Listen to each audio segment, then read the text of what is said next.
to 3 to do this damn podcast. Greetings and welcome into the Sports Shuffle. I am Flying Ryan Gilchrist along with.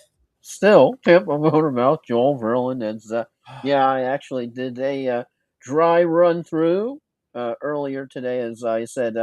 Hopefully, we'll be able to do a podcast later if Ryan's internet behaves. Yeah. Yay. Yeah, yesterday we had 2 attempts. The first one got about a minute and a half in. Internet dropped completely. Did a couple things on this end. Started over. Deleted off the pages. Got about 3 minutes in and it crashed. So let's see if we can beat that record. We're going to go back and talk week 17. We're going to make our picks for week number 18. We're going to talk about how the fantasy football season ended. For those of you who are champions and have rings like I do, congratulations. Got 2 wins, one in our league of record mimicking league. First initial league champion, the only one that's ever won the league. So, got a nice little commemorative ring for that. I get to be the extra person who gets to determine how the champion should act in that league, so I will be obnoxious accordingly. And one dynasty league where it's my super team. Of course, I was going to win. Joel, and no titles. A good run in the guillotine league, but yeah, that was kind of crazy because all of a sudden, on a whim, I was like, after going, well, how do you join the guillotine leagues on Yahoo? And they're like, oh, it's right there in front of my face. When you're having a doy moment, and it's sort of like, I could have had a V8. But yeah, so I just decided because I wanted to do something different. Fantasy's fun, but when you kind of get in the same old pattern, you kind of like something a little diff. And I'm like, okay, guillotine looks fun. What the bleep? Let's go. I ended up going in there and made it 1 week away from winning, and I was the second place team for a start.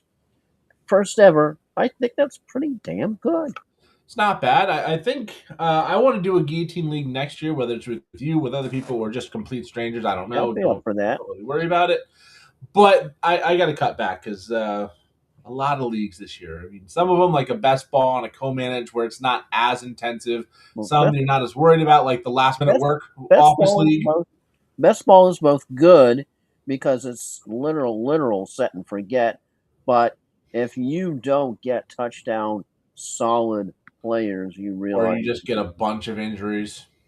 Yeah, because it's all out of control and all autopilot because the computer sets all of your lineups, and sometimes that's really good. And well, it's always going to give you your best team, but if the guys on your team stink that week, there's no manipulating. It's like, hey, I had Dak Prescott. Oh, he had a bad week, and my backup got injured, and then I was playing Joe Flacco for a little bit, and then he got back to somebody going up against the Rams. Kirk Cousins helped out. Yeah. So there were some interesting leagues. I do think I got to cut back because the board of 15 is that's a lot. I don't know how many I'm going to be able to cut back. Because fantasy football, it's both frustrating as hell, but fun as hell. And the best quote I think I saw, I forget who to attribute it to, was that if fantasy football was easy, you wouldn't enjoy it. And because as hard as it is, because we don't realize what we're doing, because I'll never forget a convo I had with a boss at a former job, because I didn't realize how complicated fantasy football is. You get into it, it literally becomes a second job that you have to do the work. And because you're just you have to pay attention to waivers. Who do I pick up for waivers? Who do I start and sit? What are the matchups? How many teams do I have? What's my roster composition? Who's in? Who's out? Oh crap! That player is now injured. Do I have to replace him? And I was talking to the boss, and I asked him, well, why do you want to get in the fantasy league? And he was like, no thanks. It's hard enough trying to pick the teams. I don't want to have to pick the players as well. And that's when it hit me. Not only are we picking the teams, you're trying to pick the matchups, who's good, who's bad. You're also trying to pick the players. You're trying to pick, when's Bill going to have that miracle game? And hey, is Kyle Pitts going to lead me to a win in week 15? And after he's done next to nothing all season long, going to finally be back? And it's good last week. But it is a full-time gig. Yeah, you can't ever tell. Daniel Jones, and man, he's having such a year that just thinking you never would have thought it would have ended with Philip Rivers for 3 freaking games. Holy crap. And now it's Leonard Riley or Riley Leonard, whatever the bleep his name is. And he's going to be starting this week as Yeah, what a rush. I've got a league I typically travel for to do our drafts, and it was a Joe Burrow, Jamar Chase stack. I felt great coming out of the draft. Week 2, Joe Burrow goes down. I'm riding Daniel Jones for the most part until he gets hurt. Same And it's exact. just like, hey, I never expected Daniel Jones to even be in consideration for the rest of my life, and he was a key to getting me to the playoffs. Unfortunately, he went down. Burrow came back in the right time. Things didn't work out. Ended up 4th place in that one, but Yeah, because you saw my 16-team league. Joe Burrow, all right, man, I'm so happy. I was on what just happened, and God, this yeah, 16 well, team league. thank God I've got Daniel Jones. For some reason, I just decided in the late round. Well, how about You Daniel have Jones? to. You have to have a backup there. Let's take a flyer on him. Yoink! And that turned out to be like in your other league, a very good pick. Until all of a sudden, then you had that game. What do you mean? It's a non-contact tear. Are you kidding me? Seriously. And then that team, Cup of Joe, Cup of No Joe, or you suggested Cup of No Toe would have been an alternative. But yeah, now all of a sudden I'm Kirk Cousins. And then because you had the Kirk Cousins against the Rams, which actually turned out to be not a bad matchup as it turned out. But yeah, that gave me a little bit of a precautionary row, so I picked up Tyler Shock. So yeah, so that was a Joe Burrow, Daniel Jones, Kirk Cousins, finishing up with Tyler Shock. Holy shocking shock! Yeah, Joel, you finished up 9th if you go down by the playoffs. Even though once you're out of the race, it really doesn't matter in that one. So 15th, and I finished 4th, which is not a deal in the 16 team. But yeah, you did better in that one than you did in the 10-team league. I'm cursed in that league. Like I run it and I'm in it, and I don't think I finished better than 3rd in that league. And I had pretty much the same team as I did in the other Burrow Chase stack, and it just didn't work. I was cursing that team because if you look at my Drake May team, you look at my points, right? Not the record. You look solely at my points. You're thinking top 3 easily. When you look at that points and you look at all of the other points in that league, you're going, holy crap, why wasn't the same top 3? And you just had some bad beats. You had some crazy schedules, and you had some bad matchups that were just unbelievable because you look at those points and then you look at the record, and the record was what brings you down. Yeah, I mean, I'm looking at the Yahoo League now. I was 4th in scoring, 5th in scoring. And at one point through like 11 weeks, I was leading the league in scoring, and I was like 3-8. Like, it was insane. It's just a league that, for whatever reason, does not usually break my way. But you had asked yesterday when we tried to do this the first time, are you relieved not setting a lineup, or do you miss not setting a lineup this week? And I'm relieved. Like, I'm in so many leagues. It is a full-time commitment, and I've had people be like, how do you manage that many leagues? And I tell them the honest truth, one at a time. When it comes to waivers, it's like, hey, I got 2 on NFL.com. I'm going to go through those waivers real quick. I've got 1 on Yahoo. I've got 1 on ESPN. I'm going to go through those waivers, boom, boom. And then I just go right down the list of all the leagues on sleepers. Well, you remember go through. Well, from Club Red, you remember Martin, right? Yeah. I will never forget one year when I asked him how many leagues. I think he said something like 20. Yeah, I was at 15 this year. One was a best ball, which doesn't have any work. And one was a co-winners league where we kind of split the work and it was more like a communication on, hey, what do you want to do? How do you want to go about this? And then 13, half of them dynasty, so there's not a lot of in-season stuff. You're not scouring the waivers for most people. You're making trades to make your team better. But the big thing about the dynasty leagues is that it gives you something to do from in the off usually after the Super Bowl through August. Whereas redraft, you're just August through the end of December. That's pretty much it. Well, maybe sometime when you're less chaotic, you can actually give me a Dynasty Fresher course so I can kind of figure out. Because with me for Dynasty, I think it's all of a sudden what gets me is that every single action you do, all of a sudden, is a whole lot more because, and if it's a redraft league, okay, yeah, Calvin Ridley's gone, no big deal. He sucked. He was a disappointment.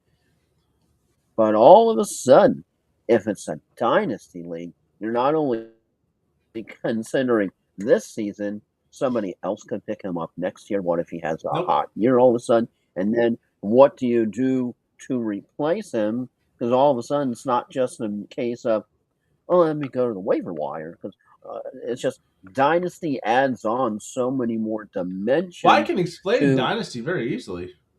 It's not that complicated. You have a first time startup draft. It works exactly how a redraft league would start up. You get your random draft order, you go through the draft. Now, they are longer, and they're typically what's called a slow draft, where they'll have 8 hours per pick. those are the drafts It's, that you're waiting for forever. Okay.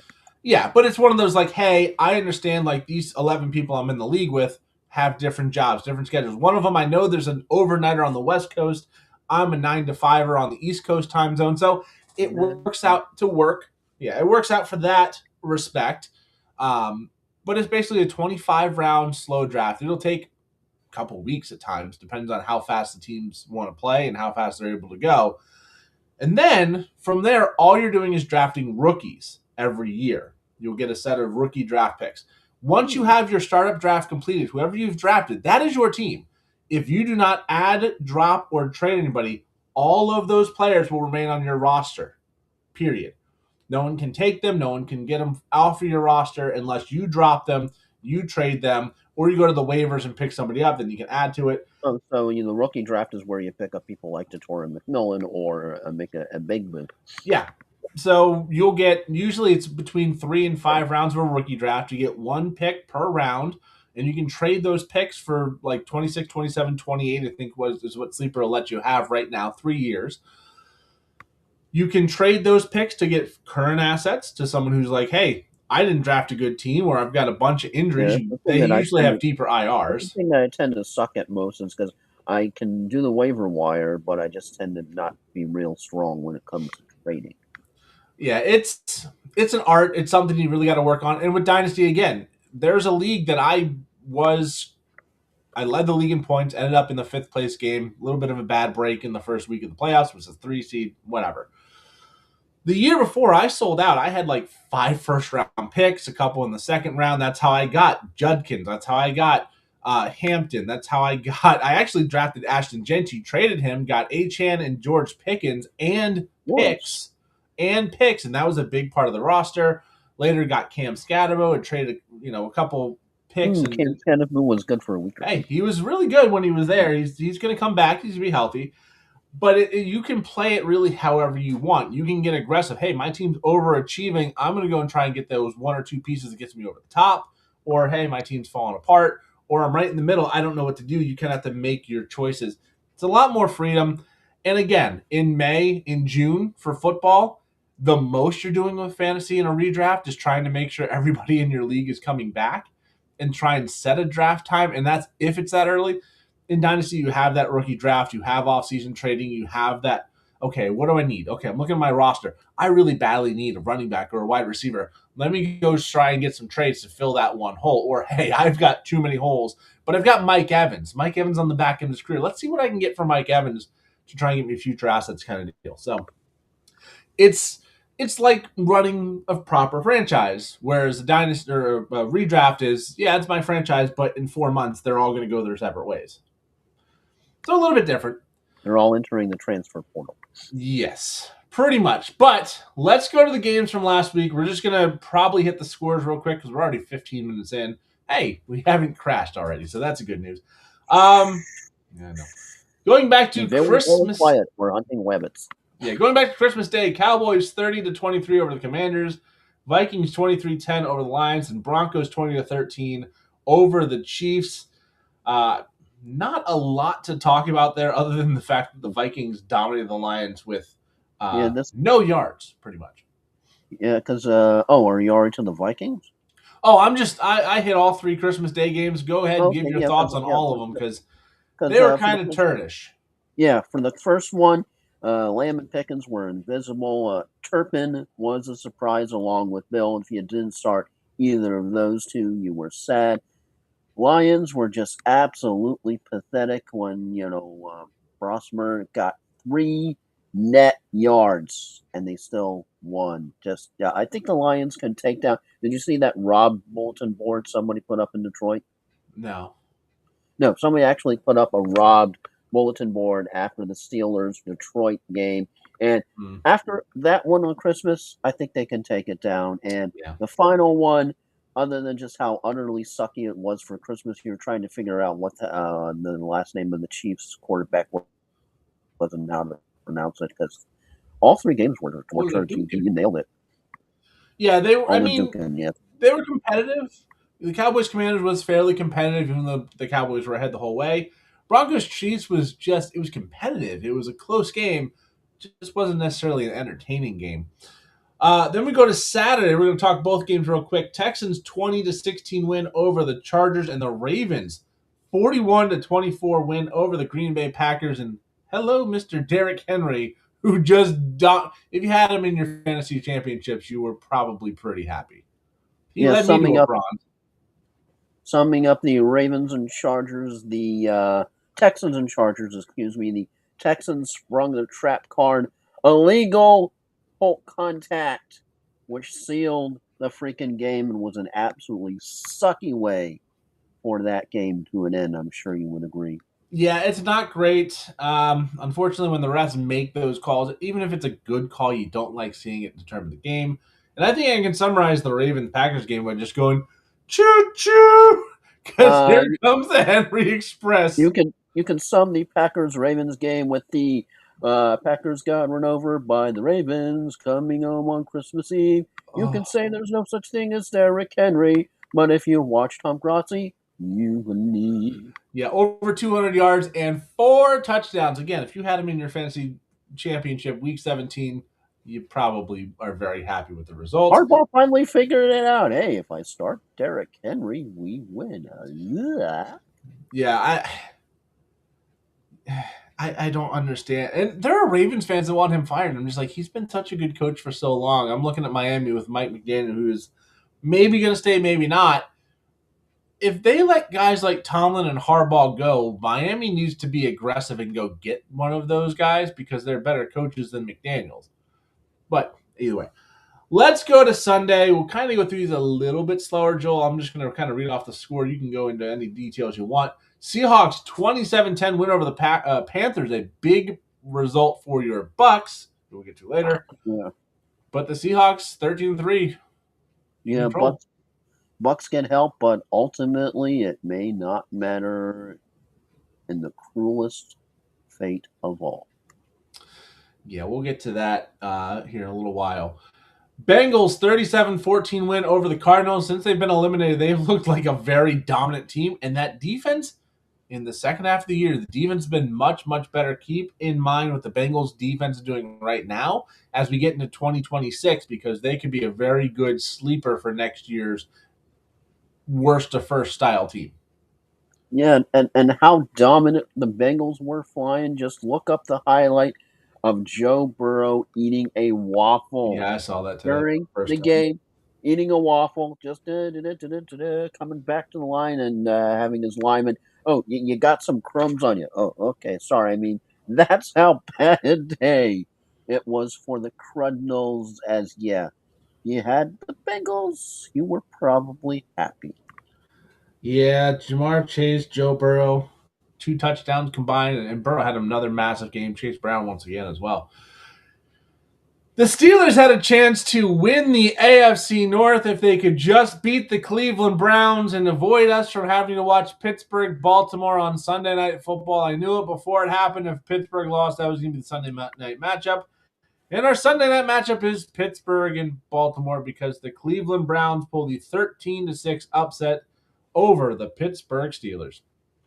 Yep, Garrett didn't get the sack, so good job, Rodgers. Yeah, it only cost you the game, and now Sunday night is an all or nothing at all. And how about Rodgers already talking about his options for next season? Are you kidding me? How about finish this season first?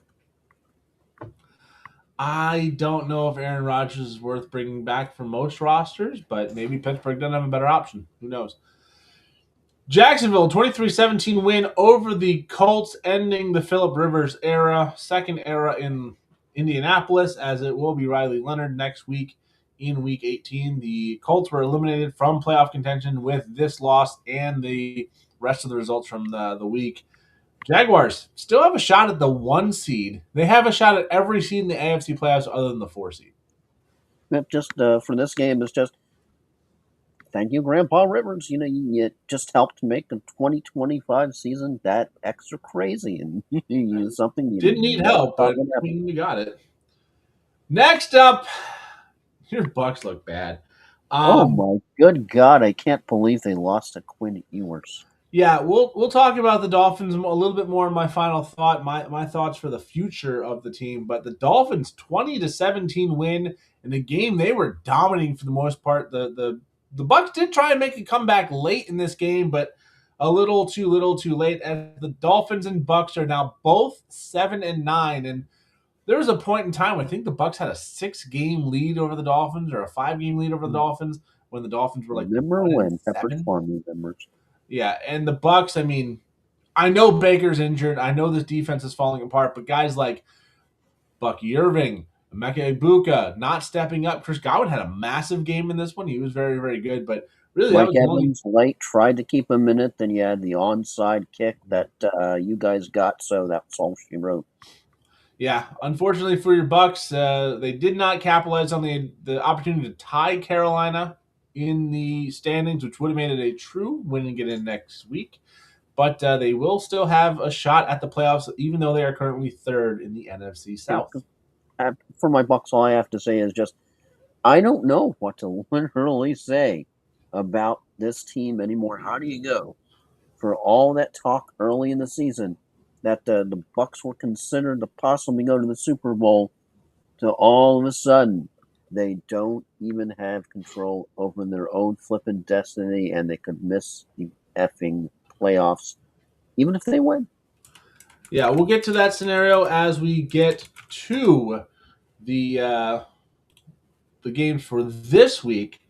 But right now, Tampa can make the playoffs or possibly have a top 8 pick, I believe.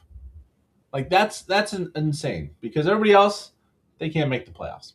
Hell, even Dallas, Detroit can't make the playoffs. Minnesota can't make the playoffs. They have later draft picks than the Bucks right now. Not much to say about this one. The Patriots win 42-10. I know they look impressive, but when you play the Jets, it's a concern if you don't blow them out. So the Patriots go in, hold serve. I'm really interested to see what the Patriots look like in the playoffs when they play an actual quality opponent because they've had the weakest schedule in the NFL. But you have to go into those games, execute, and still beat your opponents. And they've beaten down on those inferior opponents. Patriots 42-10. Jets are still awful. Yeah, the only thing I had on this game was I think the Patriots scored again, or maybe it was just an aftershock because that was fugly. Yeah, they pretty much could bench all their starters coming out of half. Next up, Saints 34-26 win over the Titans. They come from behind win. The Saints legitimately right now might be the best team in the NFC South, and they have no shot at the playoffs. The way they're playing with Tyler Shuck, this looks like a really solid team going into next year. A sleeper, a real candidate for a worst to first.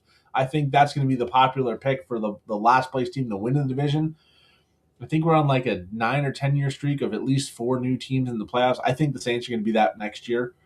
But Tyler Shuck, I think he's 5-3 now. Chris Olave is going to miss this game with some issues, scary medical issues. I can't remember what was it again that he had? Blood clot. They thought it was an illness at first, but it turned out to be a blood clot. Yeah, I wanted to say it was fluid in the lungs, but that was somebody else that got stabbed in the lung. That was TJ Watt. But the Saints, that was a dry needle. Yeah, the Tyrod Taylor that led to Justin Herbert. But the Saints 6-10. They've been on a nice roll with Tyler Shuck. I think they've got their guy for at least next season at quarterback. And if this defense keeps getting better, this offense can get a couple pieces. They could be a surprise team in the near future. In the True Tank Bowl, the Giants Well, they lost by winning They 34-10 can over the even Raiders. get that right. Yeah, the Raiders, they are almost certain to have the number one overall pick. I think it's an 85% chance. If they win over the Chiefs, you got to remember the Chiefs are still playing Olajuwon at quarterback, so things can happen. If Vegas wins, the Giants lose. The Giants would go back to having the number one overall pick. If not, Vegas loses, they get the number one overall pick.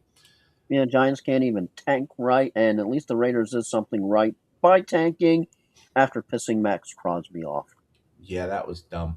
Next up, the Eagles 13-12 survival against the Bills. They were up 13-0. The What a Bills got yuck 2 game, touchdowns, literally, with missed the an extra weather. point, and then missed a 2-point conversion that was wide open. The Bills, with that loss, allowed New England to clinch the division. They break their 5-year run as the top team of the division. The Eagles, they've won the NFC East. They can finish as the number 2 or number 3 seed, depending on the Bears' result next week and their own. Yeah, Eagles win. And the question is, why did the Bills go for 2 when they did? And how much Josh Allen are we going to see in Week 18? The Bills do have some seeding to play for. I don't think they want to finish as the 6 or 7 seed. I think they're on pace to do that, but I don't think that's where they want to finish up. Denver is playing the Chargers. They could jump them. Houston, I don't think Houston's going to lose, but they're playing Indianapolis. If the Bills can avoid the Patriots, because the Patriots have already beaten them, they put a good scare into them already with the 21-0 lead that they blew. I think they want to do that, but only time will tell.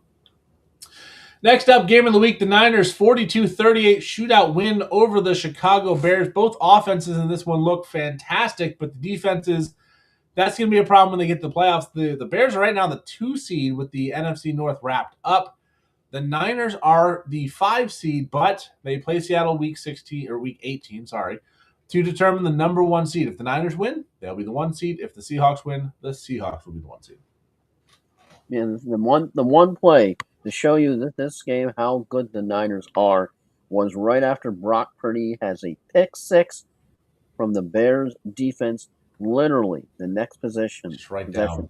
Right down, boom, scores ice in his freaking veins. Brock Purdy is a very underrated quarterback, and what you're seeing out of the Niners right now, you got to think with a fully healthy roster next year, this offense might even ascend a little bit more. They'll have to get another weapon, though, I think. Shanahan has to be up for Coach of the Year. I mean, I know you're allowed to talk about Mike Vrabel, but with what Kyle Shanahan has done, with how many injuries on the squad, just amazable. Yeah, I think it'll probably be Vrabel just because they were a worse team to begin with. But with all the injuries, I think the Niners coach Kyle Shanahan does have to be in consideration. Lastly, the Atlanta Falcons beat the Rams 27-24 in a shocker on Monday night that had ramifications in that NFC South race. The Falcons got up to a 21-0 lead, blew it, and were tied 24-24 before a late field goal lifted them to victory. Bijan Robinson is the best running back in football, and another guy, if you had him in your championship matchups, really, really made the week a lot better for you, especially after a 93-yard touchdown run. I can't imagine how many people won their title on that run alone.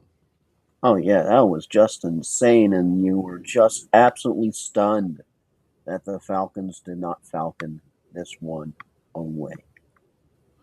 Yeah, they did try, but unfortunately for your Buccaneers, they did not. Oh, yeah, because you were thinking going into this game, well, okay, it's the Rams, and I know the Falcons have a pretty potent offense, but what are the chances they can beat the Rams? So, because they need to win 2 in the next 2 games, well, they couldn't possibly beat the Rams because they beat the Rams. We're in trouble. Yeah, and the Falcons will play the Saints next week with ramifications for whoever comes out of that Bucs. Well, if the Bucs win, at least. Let's look at the playoff picture right now. In the entire league, there's only 2 spots up for grabs. Denver's the 1 seed in the AFC right now, with New England at the same record as the 2 seed. Jacksonville's a 3 seed at 12-4, but has the tiebreaker over Denver. Pittsburgh right now holding on to the 4 seed, but that will be determined by the head-to-head matchup between them and Baltimore on Sunday Night Football, the last game of the regular season. Houston is the 5 seed at 11-5. The Chargers 11-5 are the 6 seed. The Bills are the 7 seed at 11-5. Every other team in the AFC other than Baltimore is currently eliminated, with Baltimore again winning in against the Pittsburgh Steelers. In the NFC, right now it's the Seattle Seahawks as the 1 seed at 13-3. The Bears are the 2 seed. The Eagles are the 3 seed. Both of them at 11-5. So if the Bears win, they will be the 2 seed and play the Packers, who have wrapped up the 7 seed. If they lose and the Eagles win, they'll drop to the 3 seed. Right now, the Panthers are the 4 seed, but of course, that head-to-head matchup with Tampa Bay will loom large. And if Tampa Bay wins, then we'll have another big NFC South game on Sunday. The Niners are right now the 5 seed at 12-4. Again, if they beat Seattle, they will jump to the 1 seed. If not, they can drop to the 6 seed. The Rams are currently the 6 seed at 11-5. And again, the Packers have wrapped up the 7th place seed. Rest of the NFC is eliminated other than Tampa Bay, who is at 7-9, can still win the NFC South. And your top 10 for the draft as of right now with 1 week to go. Raiders hold the top spot. The Giants at 2, the Jets at 3. So a New York back-to-back early draft there. The Titans, after a little bit of a hot streak to end the season, they're now the 4th overall pick. Arizona at 3-13 is right now 5th. Cleveland, by way of the win over Pittsburgh, has fallen to the 6th pick. Washington at 7. New Orleans at 8. Kansas City has right now got number 9 overall. Wow. That's kind of terrifying when you think of all the guys out needing to come back healthy. But Cincinnati at 10, also a little bit scary.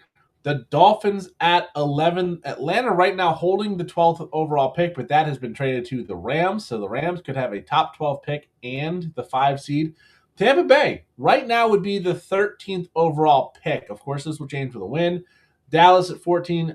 Detroit at 15. Baltimore 16. Again, can change with a win. Minnesota at 17. And the Colts at 18, but their pick has gone to the Jets. So the Jets could have right now picks 3 and 18. Yeah. Dallas right now looking like 14 and 21 by way of the Green Bay pick, and Cleveland would have 6 and 27 by way of the Jaguars draft day trade that got them Travis Hunter. Moving into week number 18, unless you got something to add there. And you just want to keep on keeping on? Yeah, let's just keep on rolling. It's going to be a long enough show as it is. We'll start with the pseudo NFC South championship game that may have some ramifications on Sunday that we'll explain in a second. We're not going to have to talk much about fantasy options if you're still playing in fantasy in week 18. I'm sorry, but we don't care. Oh boy.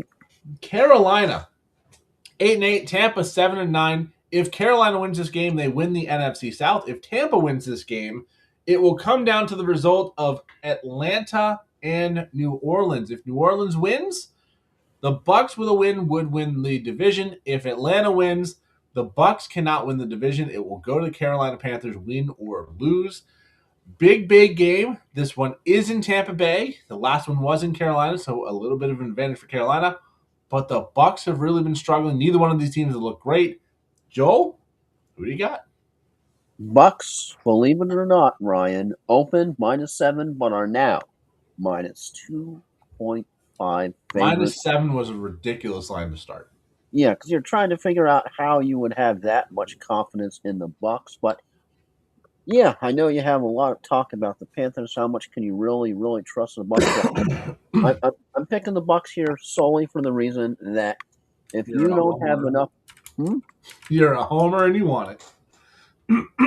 Yeah, if you don't have enough heart, seriously, to want to win the freaking NFC South Division after how bad you sucked for the late stretch of the season, if you have any hope of trying to be the winners you were when you started the season, and before I don't know how many different parts of Baker Mayfield's body was hurt or broken, but yeah, it's not what you would call anywhere near a confidence pick by any stretch of the imagination, because I think this game is a true toss-up. The Panthers have all of a sudden stepped up, but I just think the Bucks have more weapons if they can use them, and our defense can actually not suck. 3rd and 28, as Mike Evans said that one game. Yeah, but it's anything but a confidence pick. But I got to go Homer here, and I've got to pick the Buccaneers if they have any hope of winning the division. They've got to at least get a win on Saturday. Yeah, with your pick, the Bucks would be alive. With my pick, the Bucks are out. I'm taking Carolina. Carolina's just been the better team the second half of the season, and it's not remotely close. I think they can use their two-headed running attack and get the ball moving down the field. Tedder McMillan's been breaking out, and they've got enough depth wide receivers that can get the ball moving. I don't trust Tampa Bay's defense, and honestly, I kind of think there's a section of this team that wants Todd Bowles gone because they're not fighting as hard as they should be.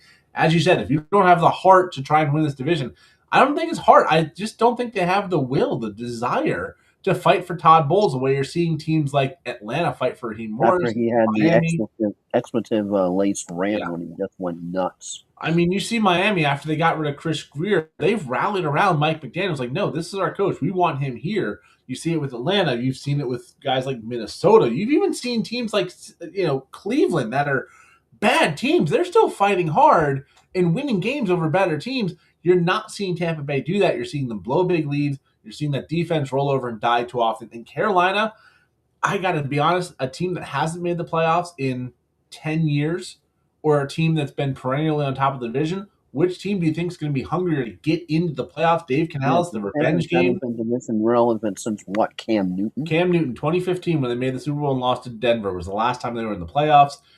Dave Canales going against his former team would love to knock them out, even if he's got a good relationship with a lot of guys there. And honestly, if you look at Tampa Bay, Mike Evans is aging. This running game hasn't gotten going. I just think Carolina's the better team, which removes some of the drama from that Sunday game that we're going to talk about here in a little bit. But next up, it's the battle for the number one seed in the NFC. Seattle at San Francisco. Winner gets the number one seed. San Francisco's offense has been an absolute juggernaut. Seattle's defense has been what's really run their team for the last few weeks, other than that Rams 39-38 type of game.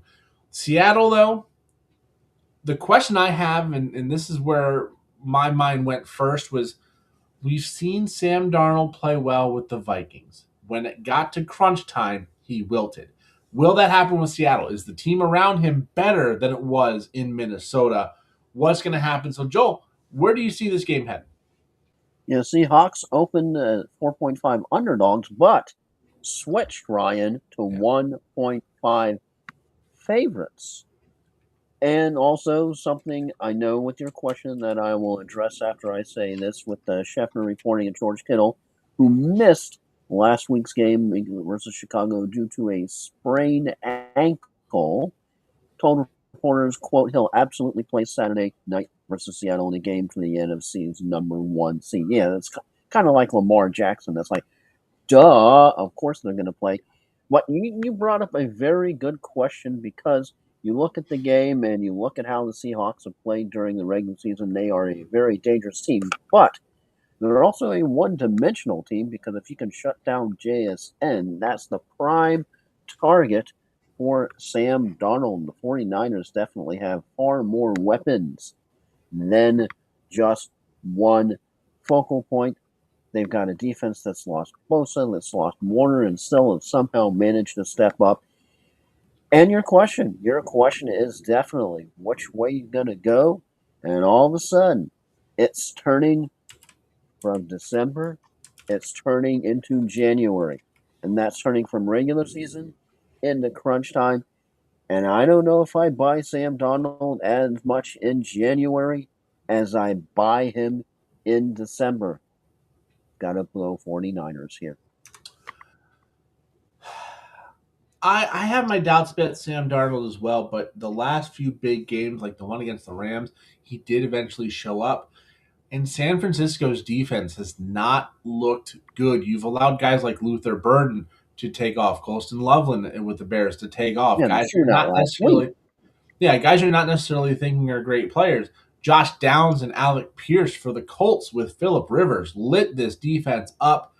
So guys like JSN, Cooper Kupp, AJ Barner, Rashid Shaheed, if he's healthy, I don't know 100% if he will be.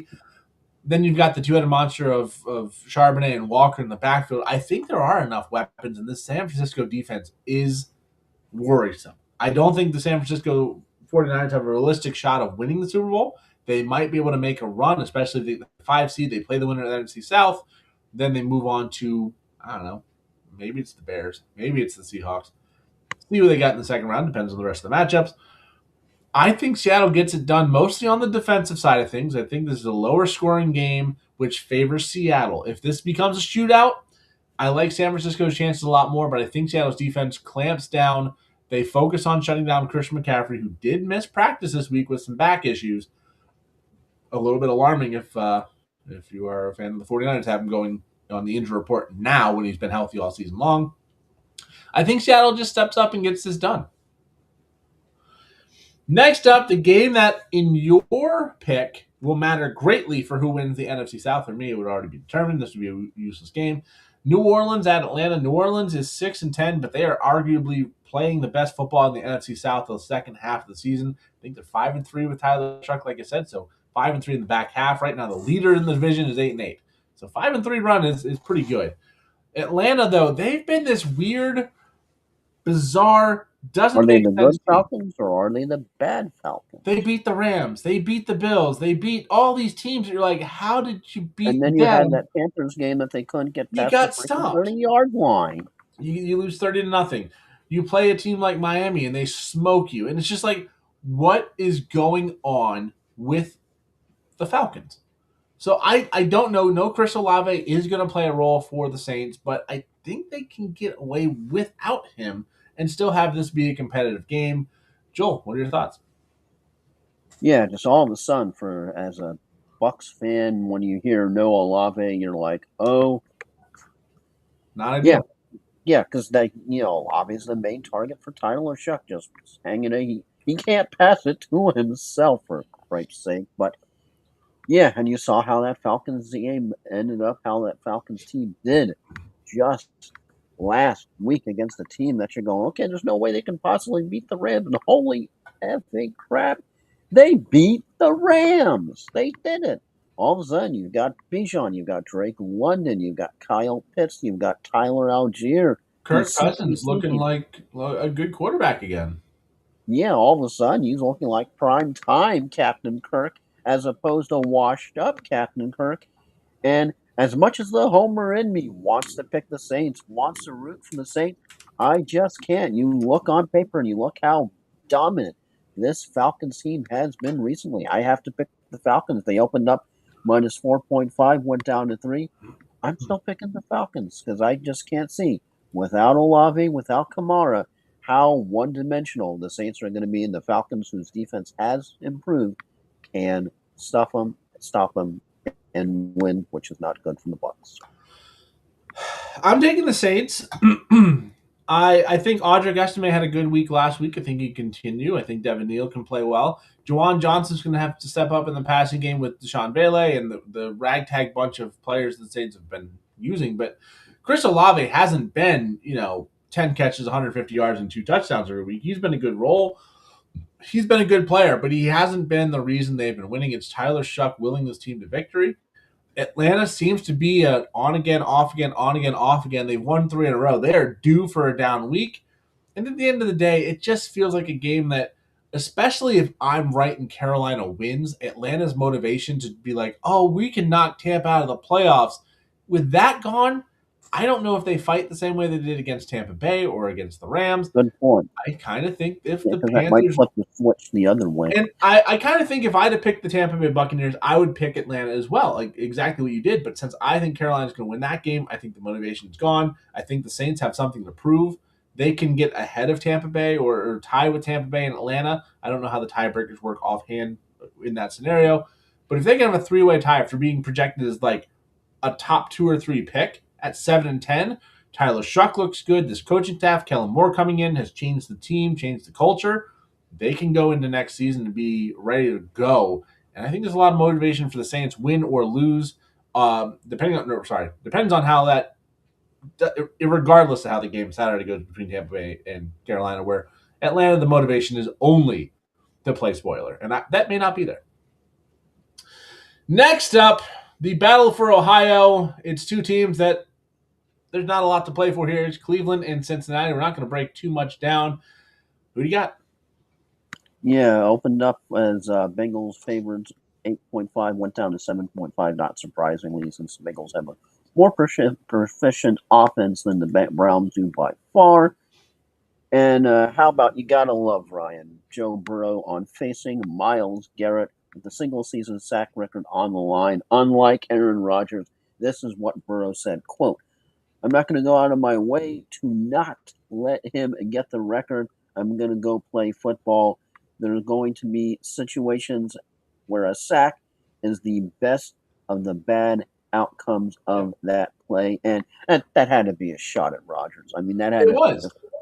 I mean, if boom. you watch that Cleveland Pittsburgh game, you saw Rodgers like he's not getting the record on me, and make plays that ended drives, that stalled drives because he's like, I don't want to be the guy who gets. Ended up winning the game if he just taken the freaking sack. Again, there are times where taking the sack is the right play versus forcing into coverage, or maybe he didn't hurt the team as badly as he could have, but to go out of your way and say, oh, instead of trying to make a good play, I'm going to focus on not getting sacked.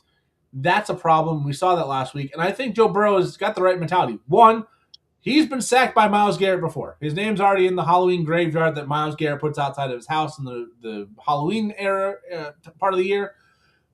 He doesn't care. Joe Burrow wants to finish the season again on a hot streak. This defense has been playing a lot better. He just says, I'll take 2 sacks. Let Garrett take the record. I don't really care. That's not my problem. I want to be the best version of myself for the Cincinnati Bengals I can be, which I have a lot more respect for Joe Burrow than Aaron Rodgers for a lot of reasons, but that being one of them. Yeah, I'm picking the Bengals because I'm taking the guy that when it comes to taking sacks, he doesn't waffle. Hey. Yeah, I'm going to take the Bengals as well. The Browns have been a tougher team, especially since Shedeur Sanders taken over the quarterback spot. I don't necessarily know that Shedeur Sanders is the reason for that. I think it's a good defense. They have a little bit of juice. Maybe it's a little bit of moxie, but I don't think Shedeur Sanders is the end-all, be-all. I just think Cincinnati's been on such a heater offensively. The Browns defense has looked bad at times. Look at the Titans game a few weeks ago. And the Bengals, again, I think Joe Burrow, with the lost season, is motivated to say, all right, MFers, we were 7-10, and we didn't have our best for 90% of the season. Our defense sucked. Our quarterback was injured. We had suspensions. We have injuries to our wide receivers. This is what we are at full strength. Yeah, watch out for 2026. Spinning. Yeah, watch out 2026. Bengals are coming for the AFC again. I think they have a lot to play for in their own minds. As long as everybody stays healthy, it's going to be a good thing. And I think Cincinnati dominates. T. Higgins doesn't get any more concussion. Yeah. Now, the good news is if he does, he's got, 8 months to figure it out. Next up, Indianapolis at Houston. Houston is in the playoffs. Indianapolis is not. Not a lot of motivation for the Colts, but Houston, with a win, will be the 5 seed. They cannot drop any lower than that, and that gives them the winner of the AFC North, and that is a good position to be in. We'll talk about, the difference between the number 2 seed and the NFC is, hey, the 2 seed plays the possibly 9-7-1 Packers. The 3 seed plays the Rams, the Niners, or the Seahawks. It's a big dang difference. You look at the AFC, it's a big difference between the 5, the 6, and the 7 seed. So you want that 5 seed. So Houston has a ton to play for in this game. If they lose, they can fall as far as 7. Then you're playing either New England, Denver, or Jacksonville, who look like the class of the conference right now. And the 2 seed, unfortunately, if you whoever ends up playing Buffalo is getting a tough matchup. But if you're the 5 seed, you have the easiest path through the first round. Houston can get that with a win. Who do you got? Yeah, because this game is just a question of if this game gets out of hand. Texans opened up at 4.5 favorites. They're now -10. Yeah, because they just don't have a lot of faith. And part of that is that it's not Phillip Rivers. It's going to be Riley Leonard. Yeah, so they're going. I have no idea who that is, and yeah, that's just because have Anthony Richardson got on IR because of the whole crazy freak injury that happened. Span breaks his orbital bone on one of his eyes. Yeah, that's just absolutely. That just symbolizes the Colts' entire season. All of a sudden, at one point, they thought that they hey, this team might go to the Super Bowl, and now they ain't even going to the dance. Yeah, you're picking Texans, and yeah. Question is, when are the Texans going to rest the starters? Yeah, the Colts were riding high. They traded for Sauce Gardner. I know you've seen the meme where Sauce Gardner was 1-7 on the Jets, goes to the Colts. Now they're 1-8 after last week's game with Sauce Gardner is 2-15, 2-14 on the season. He would be battling with the Raiders for the number one overall pick. I'm taking Houston as well. I think the Colts just don't have a lot to play for. They're beaten down. They're bruised. I think they've shown a lot about their team as a whole that they have good pieces, but too many injuries on the defensive side and losing your quarterback after he was having. I mean, comeback player of the year was in range for Daniel Jones. MVP was in consideration for a period of time for Daniel Jones. Losing him, that was just too far for the Colts. I think they're a beaten, withered team, and the Texans have too much to play for. That defense is going to eat, and Riley Leonard's going to have a really bad day. Houston's going to win that one easily. Next up, the Jaguars. Again, they can finish anywhere from the 1 seed to the 7 seed without including the 4 seed. So a win here, they can finish no lower than the 3 seed. A loss, they could drop all the way down to 7. Denver, New England lose. I mean, Denver's playing the Chargers. Patriots are playing a Dolphins team that's playing a lot better of late. They could finish the 1 seed with a win of those two losing. Tennessee is 3-13. They're a team that's already looking towards the future, trying to make decisions on who's going to stay, who's going to go. Jacksonville looks like a team that's going to be a force to be reckoned with. But Joel, divisional matchups, you can play a little bit of spoiler. Who do you got? Yeah, Jacksonville Jaguars opened up 4.5 favorites, and now 12.5 favorites. That just has to be all the belief you have in the Jaguars. And yeah, Titans are just not a good team. And how about Liam Cohen? As crazy as the transition as it was going from the Bucks with how everything was handled, you got to give him a lot of credit. As all of a sudden the Todd Bowles coaching tree is doing a lot better than Todd Bowles is. Dave Canales on the precipice of possibly playoffs, and then you have Liam Cohen definitely in the playoffs. So, yeah, Todd Bowles may not be in the playoffs, and that's just absolutely crazy to think about, even if Liam Cohen may not say Duval quite in the proper way. But, yeah, Jaguars all of a sudden, Trevor Lawrence is for real, Liam Cohen's for real, that offense and defense is for real. You really weren't sure in the beginning, but, yeah, I know the Titans have been competitive. They need some way. They need a lot of more pieces. I mean, way more pieces. But yeah, you're picking the Jaguars, and once again, it's called when are they going to rest the starters in this game? I don't think they're going to get the chance to rest the starters Okay. because if Houston wins, Houston can still win the division. They would have to get up by about 30 points in this game to be resting starters. I So don't no know. resting. I don't think they're going to take the chance. If they're up 30 in the fourth quarter, maybe. But I don't necessarily think that this game's going to get that out of hand. Tennessee's been playing a lot better. I'm definitely taking Jacksonville. I'm not going for the upset, but I can see this being a 2-touchdown game in the fourth quarter where, like, yeah, we probably have this in hand, but if we bench Trevor Lawrence and make a mistake and have an interception with the backup or a fumble, and all of a sudden Tennessee makes this a 7-point game or a tie game, we might have really messed up. I don't think they're going to get the starters bench, but I do think Jacksonville wins. And to help out, save your voice a little bit, Ryan, how about the Packers quarterback situation for Packers and Vikings? Jordan Love has cleared the NFL's concussion protocol, but Coach Matt LaFleur announced that Clayton Tune, that's right, Clayton Tune will start versus the Vikings. Oh boy. Yeah, it's not ideal. Jordan Love, I mean, they're locked into the 7th seed. The Green Bay Packers cannot gain or lose anything. They're playing either the Eagles or the Bears the first week of the playoffs. Doesn't matter what happens in their game. Just matters who wins out of Chicago, Philadelphia. If Chicago wins over Detroit, it'll be Chicago, Green Bay, part 3. If Chicago loses, it'll be likely Philadelphia, Green Bay, part 2, I think, this year. Yeah, not a lot from Green Bay to play for. Minnesota, though, they've been on a little bit of a heater. They're now 8-8. They're not in last place in the division. That is right now the Detroit Lions. So with a win For Minnesota, the Lions will be fourth place in the NFC North, something that nobody saw coming, but also give Detroit a fourth place schedule next year. We see what teams like New England have done with that nice little scheduling quirk. I think it's not going to be McCarthy. It's going to be Brosner once again. So this is going to be an ugly, ugly game. Clayton Tune versus Max Brosmer. Somebody's going to be starting those two quarterbacks in fantasy. That's why you don't play in Week 18, because you have to actually consider Clayton Tune and Max Brosmer. Because I don't know. Should I pick up Clayton Tune because it's a bad matchup?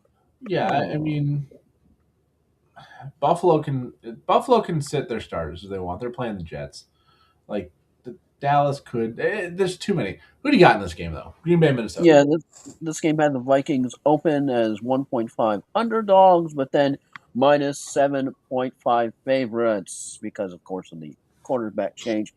And then, of course, you had the whole crazy Trevion Diggs story. Not as crazy as the other Diggs story when we get to the Patriots. But, yeah, because all of a sudden, after the Dallas and Commanders game, apparently Trevion Diggs wanted to spend some time with his family. And he's got family in the Washington area. They played in Washington, D.C. This is a common request for players who play on holidays that happen to be closer to where their family is than where their city of origin is for the team. And the Cowboys cut him. Well, the Cowboys said, no, you can't do that. And he apparently didn't appreciate it. Apparently, there's been a few other off-the-field interactions that the team didn't like. Flew back to Dallas, went right back to Washington for the family time, which was allowed at that point. But apparently, it was the bridge too far. Trevon Diggs got cut, and now he's a member of the Green Bay Packers. He was very good a couple years ago. If he can regain that form, that could be a big addition for the postseason run. And solely because of who's starting at the Packers. That's Vikings defense definitely looked improved. And, I know you think the Packers are the better team, but not with playing your starters, yes.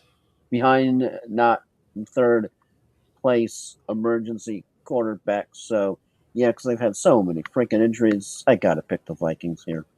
Yeah, I think at this point, you're not picking Green Bay or Minnesota. You're picking which team's going to be playing more of their starters. And that's going to be the Vikings. I mean, Green Bay, they're not going to put Christian Watson out there. They're not going to put Josh Jacobs out there. They're not going to put Jordan Love or Malik Willis out there. They're going to be that team that at halftime starts pulling guys that are normal starters who don't necessarily need to be in the game anymore. So I think Minnesota wins this. That defense should have a very good day. And I kind of think Minnesota wants to make Detroit be the bottom feeder of that division. Even if Detroit wins and every team is above 500, I think at the end of the day, if Minnesota can say, hey, we were third place in this division, that was the toughest in football, and those Detroit Lions that people were picking for the Super Bowl were last, I think that's a point of pride. Next up, a game that no one really cares about. Dallas and the New York Giants. It really only has implications for the number one overall pick. If the Giants lose, Vegas wins. They'll get the number one overall pick. If not, they'll finish number 2. Dallas can't make the playoffs. Who do you got?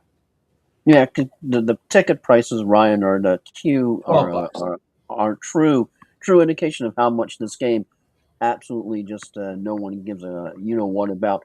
Week 18 wicked prices. What's a wicked price? Week 18 ticket prices: Seahawks, 49ers, and Lions, Bears top 200 plus. Cowboys and Giants, $35. Maybe next year when I do that football trip with the friends group I go on that with, maybe we just say we're going to go week 18 and pick a game that doesn't matter with cheap tickets and just kind of make all those plans last minute, because there's some really good deals week 18. Yeah, the Cowboys open 1.5 favorites now, 3.5 favorites. And, yeah, you're picking the Cowboys just because they have the far better offense, especially what we've seen out of the Giants recently. And Dallas said they are going to be at least starting the game with their starters. They should be able to go crazy.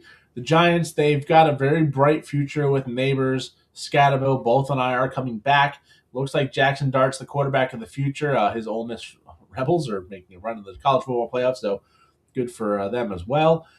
I just think Dallas still has the better team. I don't think the Giants have a lot of motivation to win. It is an interim head coach, so it's not like a coach is trying to win this last game for his legacy or to retain his job. I think Dallas gets the win. I think the Giants get the number 2 picks. I don't necessarily think the the Raiders are going to win, but that game could be interesting. At least they give themselves a shot for the number one pick. And we move on to the Jets at Buffalo. Again, Buffalo, they're the 7th seed. If they don't win this game, they will remain the 7th seed with a win. Depends on the Chargers, depends on the Texans, where they're going to finish up. The Jets, their season's over. It's been over for a long time. They're getting blown out by everybody. They've been starting Brady Cook at quarterback, which is somehow not the worst. It somehow makes Quinn Ewers not the worst quarterback in the AFC East. Who's starting?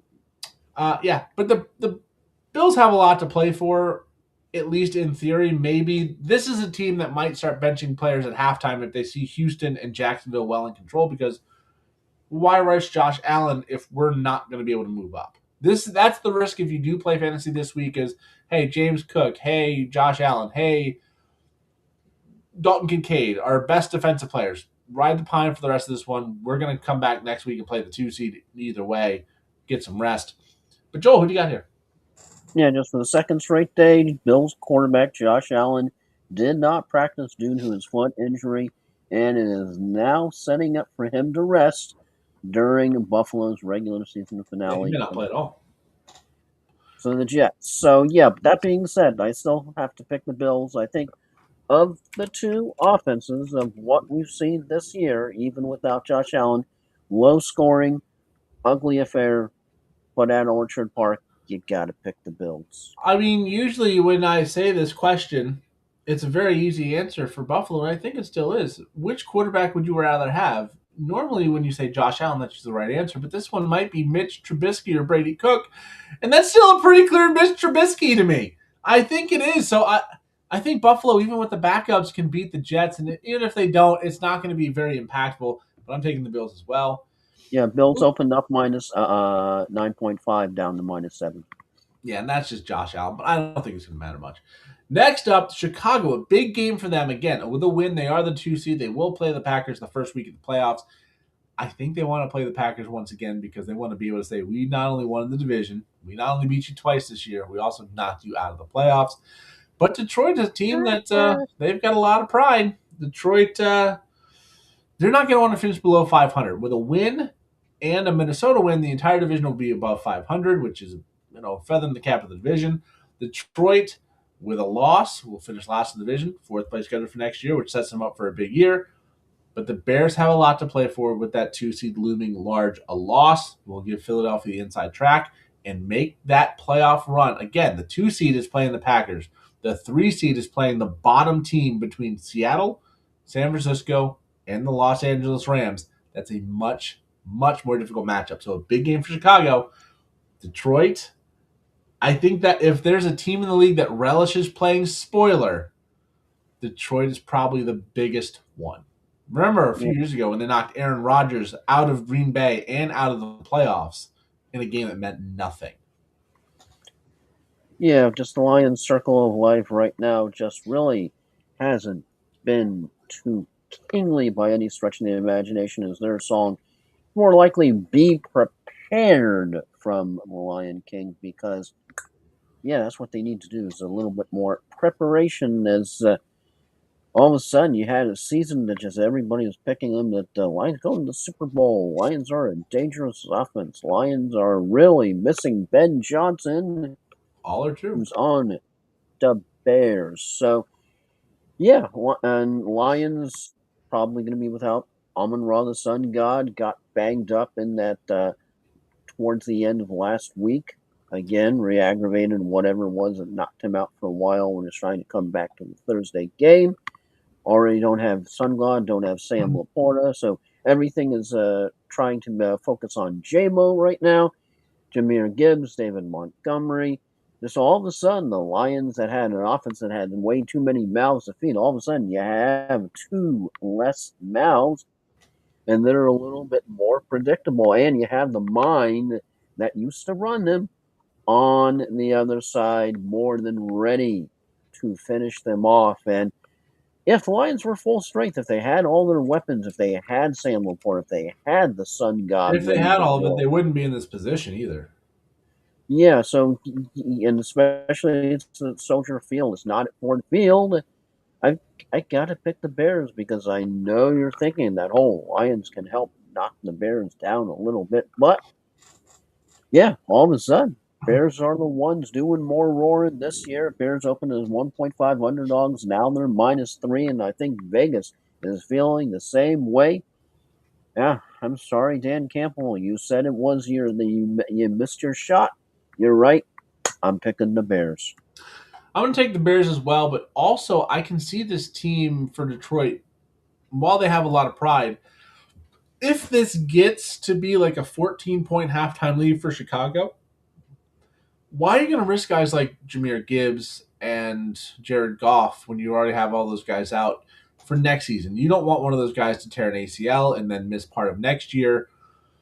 I can see them saying, okay, our best players that are still healthy, you're hitting the bench. Let's see what Hendon Hooker does at quarterback. Let's see what the backup wide receivers, the depth wide receivers. Let's see what Monty and maybe Sloan Vaki or something like that does. I could see them benching starters later in this game and making it very easy on Chicago, especially if Chicago gets ahead. But I'm going to take the Bears. Moving on to one of the bigger games of the weekend. It's Denver hosting the Los Angeles Chargers. The Chargers, with a win, can finish no lower than the 6th seed, but Denver can win and take the AFC bye Chargers are week. starting Trey Lance. They are starting Trey Lance. That should be a pretty big hint on where we're going to be making our picks, too. Of course, Justin Herbert's been out or playing through a broken left hand for a while. It seems like he's been toughing it out more than getting better. So the extra week of rest is almost certainly just as a result of that. They're going to be in the playoffs either way. Denver, again, win, get the 1 seed, get a bye, get to play the worst team that advances out of the wild card weekend. A lot for them to play for. The Chargers, yes, they can move up to the 5 seed. They can fall to the 7 seed. They can stay right where they're at the 6. Doesn't much matter. They're in the playoffs one way or the other. I don't think they're going to really be too worried about this game. You can tell by the fact that they're starting Trey Lance. So, Joel, tell me why I know you're picking Denver. Yeah, because normally if it was a Justin Herbert and it was a fully healthy Justin Herbert, I might actually lean to the Chargers to be one of those teams like the Jaguars who could go in and punch the Broncos in the mouth right smack in the middle of Mile High Stadium. But with it not being Justin Herbert, with it being Trey Lance, I don't have quite as much confidence in that. You're talking Sean Payton is so focused, absolutely 100% focused on getting in the playoffs and winning. He didn't even know it was New Year's Eve. You said that I didn't even know it was New Year's Eve, and he thought it was an overrated holiday. So you can tell where his mind is. He's focused on the playoffs. He wants his team to win and to go all the way. He's been there once. Maybe he'll do it again. We don't know, but yeah, that's why the Broncos opening 2.5 favorites, now 12.5 favorites, because of the Trey Lance factor. It ain't Justin Herbert behind there, and I don't know how much confidence you have in the Chargers. You got to pick the Broncos. Mile High Stadium. They know how to defend it when it's not the Jaguars. Yeah, Broncos at home. They're going to have their starters out there as long as they need to win this game. Again, with Trey Lance, this might be one that gets out of hand, and Denver can bench some starters late, but they're going to make sure they've got this win in hand, and I think they get it done fairly easily. Moving on to a game that honestly means next to nothing. The Rams, with a win, can, if San Francisco move up to the 5 seed, which again, that's the difference between playing Chicago or Philadelphia, the loser, the lower seed of those, or Carolina, Tampa Bay. Now, Carolina's already beaten the Rams, so maybe not the biggest advantage, but with a win and a Seattle win, which they will know what their scenario is, they might have absolutely nothing to play for as well. If San Francisco wins, they can't catch Seattle, they may have nothing to play for. They're playing the Falcons, or they're playing the Cardinals, another bad bird team. Not much for the Cardinals to play for at all, and the Rams may have nothing to play for. So this could be a game where you see a lot of the backups of the Rams. It could be one of those where it's an upset, but it's not really an upset because no one played their starters. But Joel, who do you got? Yeah, you definitely have a point that Sean McVay may be resting some of the starters. While on the other hand, they had just absolutely got beaten, stunned by the Falcons on prime time, so they may be looking for a little bit of retribution. And this is the perfect team because, like you said, bad bird team. Yeah, that's definitely Cardinals. All of a sudden, the Falcons are a good bird team now, but the Cardinals have just been absolutely, completely sucky in December, and I don't see any reason why it doesn't continue into January. And I think the Rams are just like I said. They are looking for some retribution. Marvin Harrison Jr. is not going to play in the finale per Coach Gannon. That means it's going to be a Wilson kind of game. And I think the Rams are going to run wild, maybe the fourth quarter. That's the case. That's maybe when they start resting some people. If it gets out of hand, and I think it will, because we've seen it get out of hand against the Cardinals very, very quickly. And this game's going to be over, I Yeah, this think, was by ugly the when third they quarter. met a couple weeks ago, and I expect it to be ugly again. Again, I've got Seattle winning the game against San Francisco, which means the Rams have a lot to play for, and I think the Rams get it done. If San Francisco wins on Saturday, we will have to see what the motivation level is, but I think the Rams can still win it. Yeah, Rams opened up 3.5 and now up to Next up, -7. okay, next up, Kansas City at the Las Vegas Raiders. Yeah. Yeah, Vegas with a loss will clinch the number one overall pick in next year's draft. The Chiefs, they're playing Olajuwon at quarterback, and he was Olajuwon when he played against the Browns. This is not, or the Broncos. This is not as good of a defense with the Raiders, but it's still a third string quarterback, so wild and crazy things can happen. It's in Vegas, not that Vegas has a lot of home field advantage. But Joel, who do you got? Not much analysis needed on this one other than your pick. Yeah, Chiefs opened up as a -6 down to -5.5, probably because of the quarterback question. But yeah, main question is just the Raiders last year finished worst league team in the league when it came to rushing, and they're on pace to do it again. It's just hard to have any kind of confidence in them. No Brock Bowers. It's just an absolute crap show. Max Crosby isn't on the team anymore for the last game. They're done. Just stick a fork in it. It's just time for the season to be over.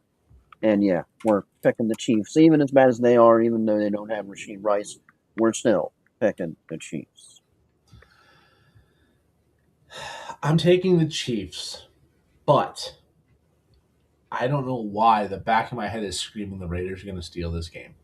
I don't know why. It feels like Kansas City with this backup quarterback. They've got nothing to play for. They're not going to do their best. They're going to make Genty look great, and all of a sudden the Raiders are going to accidentally get their third win and cost themselves the number one overall pick. I just don't know why I feel that's going to happen. Yeah, I like what you put in your picks last week when you sent me your pick. Yeah. Yeah, we were talking Raiders Giants. We both got it wrong. We both picked the Raiders. I said put Raiders barf. It's kind of how this week is. But I'm taking Kansas City. But for whatever reason, the back of my mind, the nagging, just gut feeling is I'm wrong, and the Raiders find a way to screw up the number one overall pick by winning this game. Next up, a game that's big for New England, not so much for Miami. Miami going on the road to New England in January. Not typically the recipe for success with the Dolphins going to the north, but Quinn Ewers is a different quarterback than Tua. The Patriots, with a win and a Denver loss, can be the one seed. With a win, they can finish no worse than the number 2 seed, so a lot for them to play for. The Dolphins, though, have been playing very prideful football under Mike McDaniels in the last few weeks, and they would love to be able to say, New England, you have no shot at getting the 1 seed because we beat you. Now, it's a game in New England. Miami going north, not ideal. It's going to be cold. It's cold in Florida. I mean, it was, I think, a high of 70 today, but the morning temperature was in the 40s. It's going to be cold at this time version of the day after tomorrow. Yeah, it's going to be very cold in New England. It's cold in New England this time of year, so it's not going to be Dolphins weather by any stretch of the imagination. But Joel, who do you got? Yeah, this one's just before I give you my pick that I think you probably know where I'm going to go. But Patriots opened up 2.5 favors up to -10.5 favors, while because of the quarterback situation. But everything has to be talked about the Patriots because, of course, the curse wheel that Brandon Perna last rankings, and it spun and landed on the Patriots, Ryan. If we remember correctly, and all of a sudden you were thinking, well, only one player to IR. Well, that's not a bad curse wheel. Blow out the Jets. That's not a big deal. And all of a sudden, oh boy, you had Stephon Diggs all of a sudden out of nowhere and wasn't even one of the many women, because that was your first thought, that he has been with. No, apparently it was a personal chef, and as a result, he's facing assault and a strangulation. Yikes! Charges, definitely felony, and apparently it was over a payment dispute. But wait, there's more. Then you had defensive tackle Christian Barrymore facing domestic assault charge. So all of a sudden, you went from, well, nothing's really happened because of the curse wheel to, holy crap, what happened times two? There's been a lot of curse wheel this year that's worked and the team's lost. And then there's been a few where it's worked after a win and it's like, oh yeah, they won, but oh, TJ Watt had a punctured lung, and now you have all the stuff with the Patriots, and you had the Daniel Jones. I mean, they got bodied by the curse wheel, but there were a lot where just weird. Um, anyways, I'm guessing you're taking New England still. Yeah, you're still taking the Patriots just because the Dolphins, I know they've beat my Bucks, but Patriots are a whole different animal. Even if you heard how your head coach is carrying around a baseball bat around the entire He's a weird complex guy. now. Yeah, He's weird. that's because when I first saw that, did you ever see The West Wing, Ryan? No, not my type of show. In The West Wing, there was one show where John Larroquette only literally had one episode where he played a member of the West Wing, and he carried around a cricket bat. Hmm. So my first thought was, did McDaniel all of a sudden he was binging the West Wing, saw the John Larroquette episode, and think, well, I don't know where I can get a cricket bat from, but I do know where I can get a baseball bat from. Yeah, but you're right. As he definitely has to have been one of the more quirkiest coaches I think we have ever seen in the entire National Football League. Yeah, more on my thoughts on him, the Dolphins' future here, in my final thought. Again, I'm also taking New England. Frankly, I just think that the better team. Miami did put up a good fight when they met in week number 2, but the Patriots still found a way to win that game. Even with the distraction with Diggs and Barmore, I think that the Patriots will win. The only way I can see name roll, he ain't going to let distractions distract anybody. The only way I can see this being a game that is not clearly for New England is if Miami gets out a little early, they get hot early, and Denver runs away from the Chargers. And Jacksonville runs away from Tennessee, and they're like, I don't really care if I'm the 2 or the 3 seed. My 1 seed's gone. Let's protect our players for the postseason. I don't think it's going to happen. I think Vrabel's going to be very happy to get the 2 seed if he can, even if the other 2 teams around them win. And I think they get the job done in Miami, or over Miami, in cold weather in Foxborough. Next up, Washington. We've seen the finish line. It's almost there. Yeah. Next up, Washington at Philadelphia. Really not much to play for other than Philadelphia is going to be either the 2 or the 3 seed. Benching their starters. Yeah, resting the starters. Yeah. And still favored in this game, I heard, by about 3 points, I think. So, Joel, favored by 4. Yeah, favored by 4 with the backups. I'm going to just quickly jump in and say Philadelphia's winning this game. Washington's already on the 3rd string quarterback and in-depth players anyways. Yeah, when Josh Johnson is the answer for the Commanders, I'm also picking Eagles. Yeah, not much there. And let's go to the last game. The one with the biggest one-game ramifications. Winner in, loser out. Baltimore. That actually finally effing matters. Yeah, there's really nothing that matters. They matter. Like Denver, the Chargers, the seeding. Matter, but not. You might get some seeding difference, but this is the only one that's like, hey, you win, you go to the playoffs. You lose, you are out. Baltimore at Pittsburgh. Joel, go ahead and give us the numbers, and then go right into your pick. Numbers are Ravens, not surprisingly, open at 4.5, down to 3.5, and my pick, why it's the Raven, simple. When you have a certain wide receiver on the Pittsburgh Steelers who decides to be an absolute knucklehead and get himself suspended for 2 games, and that's pretty much the majority of the air attack dimension for your quarterback and your team, and you're looking at how many more weapons the Ravens have. And granted, the Ravens haven't exactly been spectacular going down the home stretch, it's hard to believe that they still even have a chance to get in the playoffs. And Derrick Henry is not going to run quite as much over the Steelers as he ran over the Packers last week. But even if it's at half strength, I still think it's going to be enough to help the Ravens just get over the hump in what might be not as quite as sexy scoring game as you think it's going to be. But I think the Ravens are the better unit, they're the better team, they're the better defense, and they have more dimensions available to them for Lamar Jackson, who, no shock, Sherlock, he's starting as opposed to Aaron Rodgers, who's busy trying to avoid people getting the sack records. And I think the Steelers' run of getting in the playoffs and losing in the first round is done, and we might even see Coach Tomlin go somewhere else after the season's done. And I'm picking the Ravens. I just cannot make the argument for the Steelers now. If DK was not a knucklehead and he was still in there, I might make the argument, but I can't with the way the Steelers are right now. Yeah, the biggest argument for Pittsburgh is that they're at home. But for the Ravens, you're getting Lamar Jackson back. You still have Derrick Henry. You've got Andrews. You've got Likely. You've got Bateman. You've got Flowers.